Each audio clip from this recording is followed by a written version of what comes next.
sallallahu alayhi wa sallam was asked, would you prefer that you were a prophet of Allah and a slave? Or would you prefer that you were a prophet of Allah and a king? He wasn't given an option that, okay, if we make you the king, you can't be the prophet. He was given an option, either these two or these two. Either the prophet of Allah together with the slave, meaning very poor, or a prophet of Allah but very wealthy.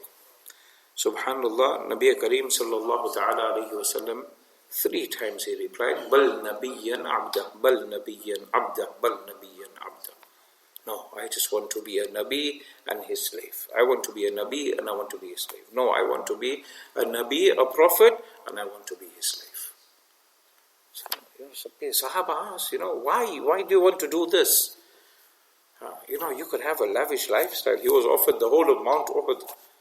If you've seen Mount Uhud, imagine that in gold. Gosh, there will be no poverty ever, ever, ever, ever. I think everyone will be able to afford everything and anything they wanted from the time Nabi sallallahu alaihi wasallam till Qiyamah.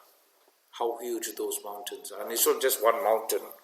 It's a whole line of mountains. Subhanallah. Nabi sallallahu alaihi wasallam refused that. As a matter of fact, he actually said, Aju'u yawman wa ashba'u yawman. He says, I want to be hungry one day and I want to be satiated one day. I want to make shukr to Allah what He gave me the day before, and I want to praise Allah the day He gives me food. Yusuf alayhi salatu wasalam, at the time of the famine, you find that he had given strict instructions that in the palace is different, isn't it? Palace is like 5-star, first class, business class. When you're on a plane, you get hundreds of things offered to you. You can eat whatever you want. Whereas you're in economy, chicken of fish. That's all you get. Yeah. You have to take one of those two or nothing. In the palace, he insisted that if the people outside they don't have enough food, and they are on ration and they are on restriction of what they can eat, in the palace there will only be one meal to be cooked in the day. That is a leader. People used to make dua for such leaders. And today we find in Tory Britain, unfortunately, and I hate politics because I don't understand a lot of things, but I do understand that the current government has made so many cuts to those most affected. There are people that have paid their national insurance and into their pensions for so many years. They've worked 40, 50, 60 years. And now it's come time for pension. Their pension isn't enough for them to foot their bills, to just pay living in a small 1-bedroom bungalow.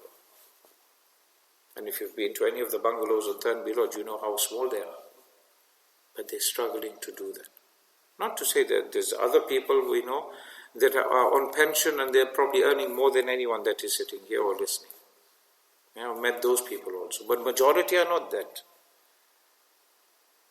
And they are our neighbors, and it's our duty to make sure we look after them. If we don't look after them, then we are answerable. Afshu salam, Nabi sallallahu alaihi wasallam said when that hijrat was made, he made dua for Hazrat Ruqayya. When Nabi sallallahu alaihi wasallam came back from Badr, he made dua that may Allah Ta'ala grant you the status of Usman ibn Maz'um. Who was he? No one knows. He was the first person to make hijrah from Makkah al-Mukarramah to Medina. Yeah? So remember that. Usman ibn Maz'un actually. Maz'un. He was the first muhajir. May Allah Ta'ala grant you that status. He made dua for his daughter. One side they were victorious in the battle of Badr, and the other side he's lost his daughter. Mixed emotions. Yusuf alayhi salam, same story. Historical narrations actually make mention about the discussion that took place between the brothers. So Yusuf alayhi salatu wasalam, he knew who they were. They haven't recognized him. I said, who are you guys? He said, no, we are all brothers. 10 of you? Yeah, 10 of us. Any other brothers, sisters? Yeah, we've got one brother at home. But we had another brother before that. We went out one day and we were playing and a wolf came and ate him up. Imagine, they're telling Yusuf alayhi salam. One time, one side his heart is pulling, I want my siblings, I want that love, I want to connect to my father now. On the other side, he's hearing his brothers telling him on his face, not realizing they're telling the person who they're talking about that, you know what, he was eaten, you were actually eaten by a wolf. And because you were eaten by a wolf, what happened? Our father keeps our youngest brother Binyamin at home. Why does he keep him at home? As a source of comfort and solace. He don't let him out of his sight. He doesn't want to lose him. And they're going on and they're telling all these things. And can you imagine, Yusuf alayhi salam must be so excited. 10 of your brothers are standing there. You haven't seen them for 40 years. You know they are your brothers. Then they say things that verify that they are your brothers. And there's also things that they are saying which are lies. Allahu Akbar. What sort of sabr he had to have then, because Allah commanded him, no, you don't speak yet. Now we may think to ourselves in our minds that, you know what kind of system of Allah is this, you know? That Allah didn't allow him, now he's the king and he still hasn't, you know, his father is pining for him there for the past 40 years. At least, you know, Allah should let him, you know, make contact, let him find his father. But the reality is Allah Ta'ala didn't want that. In His own wisdom, in verse number 15, if you remember, we mentioned لَتُنَبِّئَنَّهُمْ بِأَمْرِهِمْ هَذَا, that you will definitely tell them about this incident of how they treated you. Remember Yusuf alayhi salatu wasalam? When they were doing harm to him, and Allah Ta'ala said, no, don't worry about that. The time will come where you will tell them about their situation and their story. If he wanted, in front of everyone, he could have disgraced them, but no, that wasn't the way and the system of Allah subhanahu wa ta'ala. His system was that you hold on. When the time is right, I will let you know when you've got to address the situation. Subhanallah. So his brothers are there, he wants to speak to them, he wants to say something, express his love and concern to them, but he can't, unfortunately. Allahu Akbar. How difficult it must have been for him. But it is still not for us to probe into the wisdom of Allah Ta'ala. Why Allah Ta'ala did that? That was within His wisdom, and we leave it as that. And they had told him that, you know, we live in Qur'aan, and, you know, which city they came from, who their father was. Their father is Yaqub. So he had verified that these definitely are his brothers, because obviously they had also changed. He was a young man at the time when he was dumped into the well. So you find that Allah subhanahu wa ta'ala, you know, Yusuf alayhi salam actually, you know, they said to him, you know, our dad is sad, he's depressed. He's in 40-year depression. Do you think you are depressed long enough? We're not even in the world 40 years, some of us. And why Allah Ta'ala tells us about these hardships of the Anbiya alayhimus salam is to make us understand that what we are going through, no matter how difficult it is, Allah subhanahu wa ta'ala has tested the prophets far more than He will ever test us. Far more. We must remember that. It's not to undermine us. It's not to undermine the difficulties you are going through. You may have depression. You may have sadness. You may have anxiety and everything else that goes with it. But there were difficulties that were far greater that were put on the Anbiya so that we could learn that, you know what, if they had to make sabr, then we're going to have to try. And we need to persevere. For those who persevere, the fruit, sabr ka phal meetha hota hai. The fruits of patience are sweet. You plant a seed now, chances are you might never ever get to see it. Marhum Saeed Bhai gave dawat to someone a couple of years ago to Islam. Last week the brother turned phones and he says, last week Monday. That's what I was telling you guys about, that, you know, we're waiting for someone special. And why he was special? Because the moment he read the kalima, he became better than all of us. Completely sin-free. Completely sin-free. If he had to pass away that time, he's going straight to Jannah. If we pass away, we still have to give jawabdari, answerability. And so he came last week Monday and he accepted the deen. Sayyid Bhai planted the seed when? A couple of years ago. When did the fruit bear? Now. Was Sayyid Bhai around to eat the fruit? Is he going to get thawab though? Yes, he was. Every time that brother makes wudu, every time he says Allah, Subhanallah, Alhamdulillah, Allahu Akbar, any good deed that he does, Subhanallah. That is what you call an investment. That is the investment. All these other investments, there's a risk factor.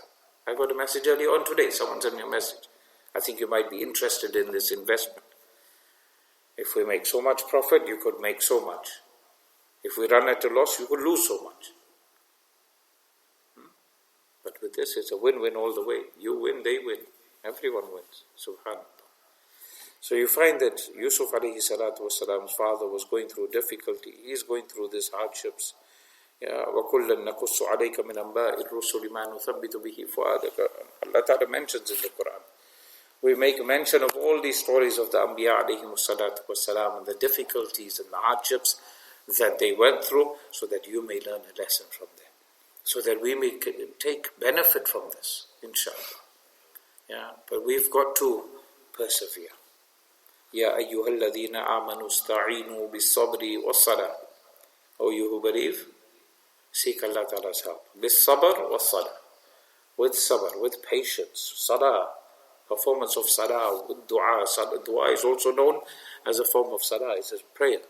Inna Allah ma'as-sabirin. If you do that, Allah will be with you. Do not say that those who have passed away, Allah Ta'ala says, don't say that those that have passed away in the path of Allah Ta'ala are dead.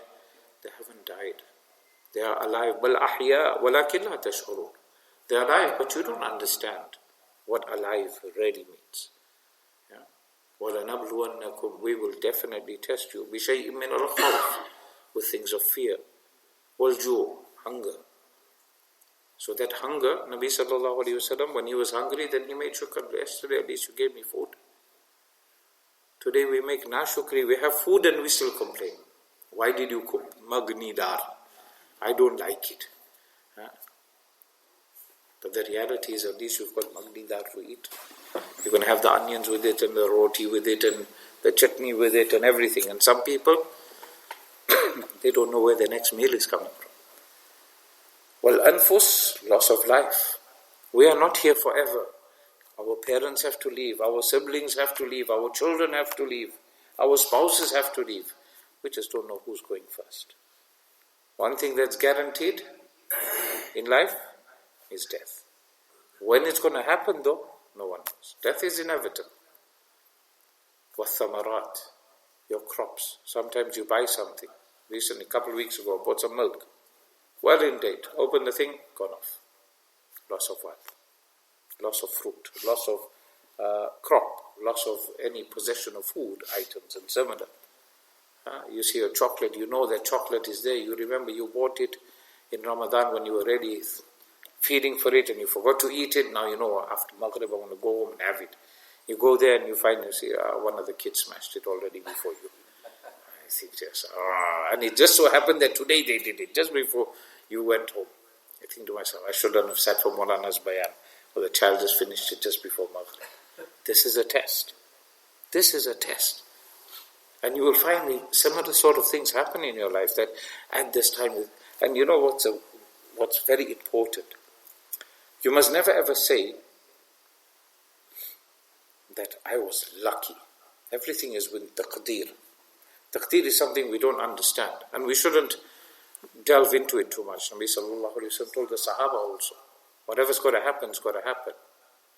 But you mustn't say, hey, had I left 2 minutes earlier, had my wife not made the tea last minute, then I wouldn't have been in an accident. I would have been late for work. I wouldn't have missed the contract. I wouldn't have this, that and the other. It was Allah's system that made it such that you got there at that time.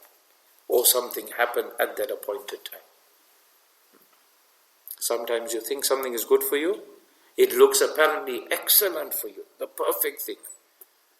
Only to find out a few months later, a few years later, a few weeks or even days later that you know what, Allah shukr, you didn't go into that. Perfect example was the first person that came here when we got the building a few months in. That one brother from up north, he came, he said, no, I'll do this project and this is how much it'll cost. And he brought the architect all the way from Halifax. he paid for all his architect's fees initially to do the main